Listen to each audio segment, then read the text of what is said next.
in the last century, the 20th century, a fictional account of a story that was anciently entitled Roman Charity, Caritas Romana it was called, was represented by an author named John Steinbeck. The book was The Grapes of Wrath. Can I ask if you ever had a chance to read The Grapes of Wrath? Did you read The Grapes of Wrath? Great, because this will be a spoiler alert. I read it when I was 17. I was beginning senior year in high school, and it was quite striking to me. And I never forgot the closing scene of that novel. Conditions were bleak. They were desperate for all the migrant families that had made their way from Oklahoma to California, only to find California at that time as empty as Oklahoma had been. On the move they were, with nothing to eat, forced to leave one place to find another and to be forced out of there again. Rosa Sharon was the name of the mom of this family, and she had just lost her baby. The baby was born alive, and then it died because of malnutrition, immediately almost. Gloomy was life for them, but they still continued to reach out to help their other migrant friends, neighbors, family around them, tried to help them out.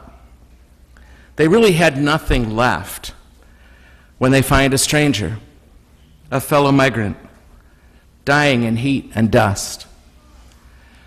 The stranger's son was standing beside his dad's body, and he was crying out for help. She gave him all she had.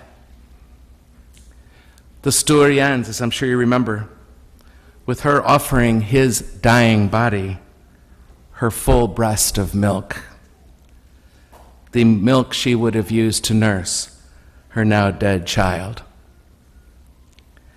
And so she nurses him.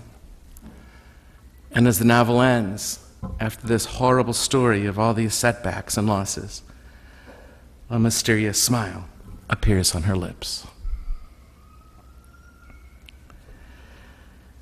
What I learned about that story, it was so striking and actually upsetting to me when I first read it, so graphic, and like I said, it has stayed with me so clearly ever since, that it actually goes back to another story called Roman Charity, that's an exemplary story of a woman and her father. Her dad was incarcerated and sentenced to death by starvation.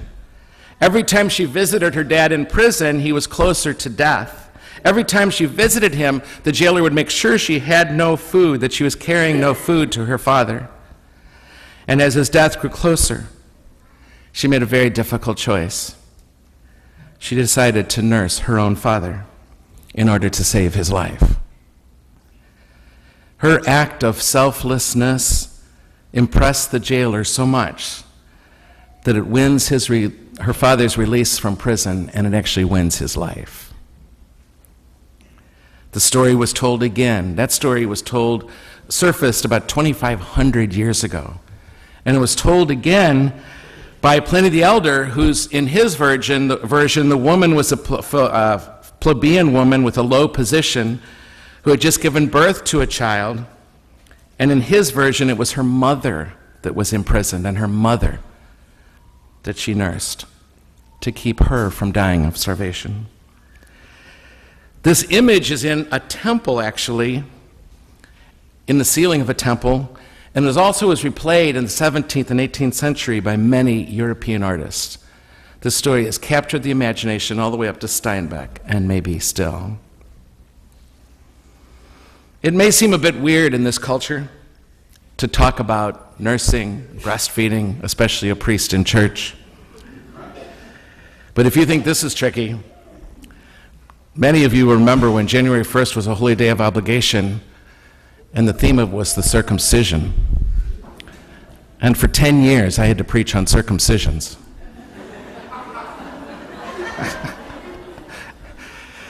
The image of a mother nursing is not as self-conscious in the East as it is to the West, apparently. And there was actually a controversy recently about women nursing in church and whether or not that was okay. And our Holy Father, Pope Francis, put an end to the conversation when he said, a mother nursing in church is a beautiful thing. and it's good, and it's right, and it's natural. Most moms would agree, I think, though not as easy as it seems sometimes to the rest of us. Much of it has to be learned, they tell me. While it does mean a lot of sleepless nights, many a mom has shared with me what it's like in the middle of the night sometimes, when there are no distractions, no noise. It's just quiet and peaceful, and it's just her and her infant, and she's nursing her child. But it's not just the Pope who's okay with this. Apparently the Jews were too. Before Steinbeck, before Pliny, before Maximus, the Jews looked at God this way. They even had a name. One of their names for God was El Shaddai. Perhaps you've heard of it, El Shaddai. Their name for God was El Shaddai, which literally is translated, the big-breasted one. They saw God as this big-breasted one. And that's what comes to us today from Isaiah in the first reading. Good Jew that he was. Oh, that you may suck fully of the milk of her breast, that you may suck of the milk of her comfort, that you may nurse with delight at her abundant breasts. For thus says the Lord, as a mother comforts her child, so I will comfort you. As a mother nurses a child, so I will nurse you. With me, you will find your comfort. El Shaddai. An interesting aside, perhaps, is the title of those mountains in Wyoming. Grand Tetons means exactly the same thing. The Grand Tetons. But we, most preachers, male that we are, we gloss over it. Perhaps we're uncomfortable. But can you sense in that image some of the beauty of that scene, of that image, of that icon, if you will, some of the power, some of the healing in that most sacred image? A big-breasted God. Imagine that scene, and I don't think it's an accident that so many icons, so many paintings have shown Mary nursing her child, Jesus. Imagine that scene. We've all witnessed it many, many times, even if we are older children, siblings to our younger siblings. Remember what it was like to see a child being nursed. Focus on that child there being nursed. What do you see? A place where all is well, I suspect. That's what I see. A place where all is well. A moment that nurtures, where there's nothing but this woman and you, and the whole world is in that moment. And you are nowhere but just there in that moment, just you and your mom. And then shift that image of your mom with an image of God.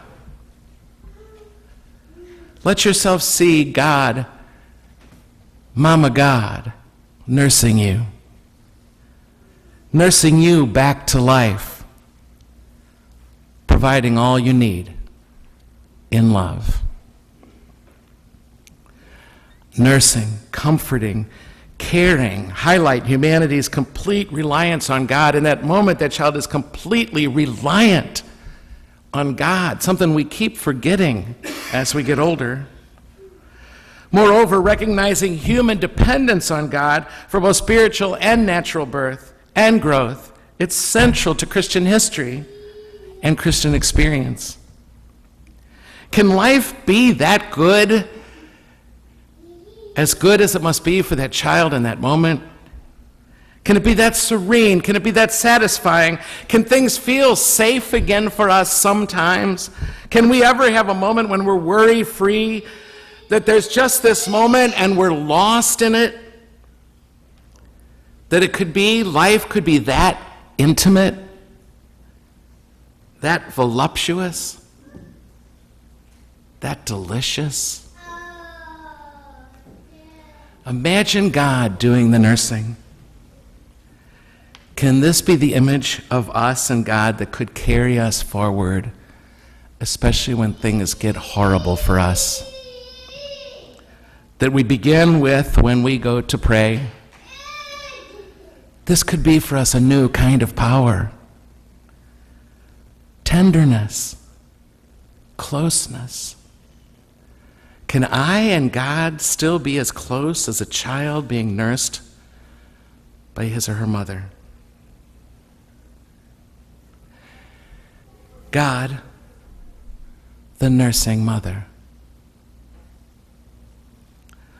This is not an image that infantilizes us, but rather it empowers us. It gives us the same tenderness, the same utter receptivity, the same security we need so that we can do that for others now. You and I, my friends, are invited into this kind of divinity, into this kind of intimacy with the mystery we call God. And it's time, I really believe, it's time for us to undo some of the male-only images of God that have predominated in the West for too long and have cost us way too much. For sure, the Creator God speaks to us as God, Father. Perhaps we could let another image that Isaiah proposes in that first reading today and see how that image begins to affect us in a different way that God the Father does, and how it might impact our spiritual life and the way we relate to each other. The mystery we name God is creative and nurturing.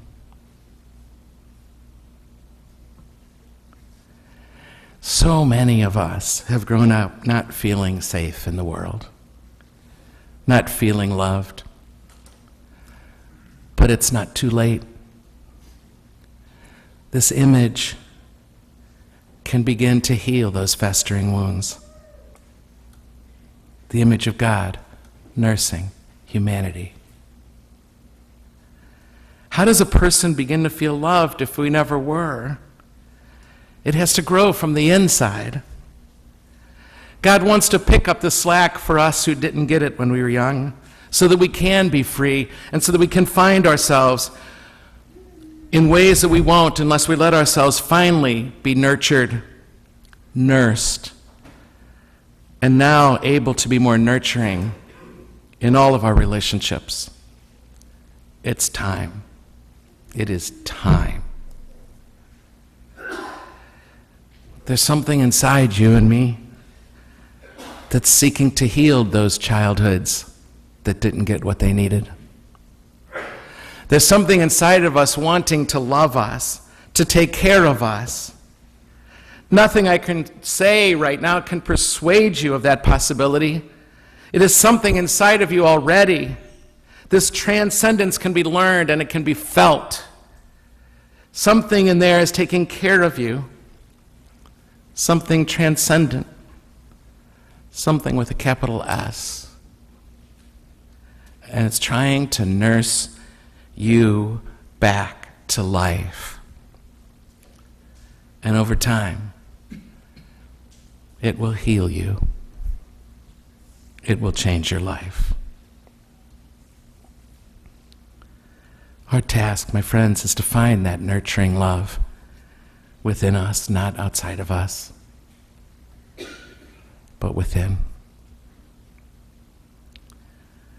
I want us, in the midst of the craziness of this world and life, to have some place we can go where we can feel safe again, to know we will be well, no matter what is given or taken from us, and that in the end, nobody can do that for us. We have to learn to trust that nurturing love. Because it's going to remake us. If we let ourselves begin to see God in this new way, it will remake us. And it'll be our gift to the world. It'll lead to a life well lived. When I pray now, I feel like sometimes I'm reaching back in that moment I set aside for prayer to that moment of intimacy, of well-being, and of comfort. I feel like I'm reaching back sometimes on horrible days to the reassurance that somehow, some way, all will be well, and all shall be well, and all manner of things will be well, as St. Hildegard of Bingen described it. I think it was Carl Jung who wrote, "We must be alone to find out what it is that supports us when we can no longer support ourselves." We must be alone to find out what it is that supports us when we can no longer support ourselves. What rises inside of you to carry you? What rises inside of you to support you when you cannot carry that for yourself? This is an indestructible foundation, and it pushes us to new life. Can I propose to you that Mass can be that place for us? This gathering on Sunday morning, where we listen to, attend to that force, that energy that is inside of us, that nurses us back to life every week again. We're here not just to know that up here, but to experience that for ourselves. Experience. There's a God Mama in this place. There's a God Mama in this place who wants to nurse you, give you all the nurturing you need right now in your life. Now, just like when you were months old from the very beginning. And it is just for you to be utterly receptive, to take the time to receive, and suck in life, divinity itself. Roman charity is an ancient story of an ancient love. From the day I finished that book to today, and I'm sure for the rest of my conscious life, I will not forget that last scene. Because now I know it's a story of God. God, an abundantly breasted mama.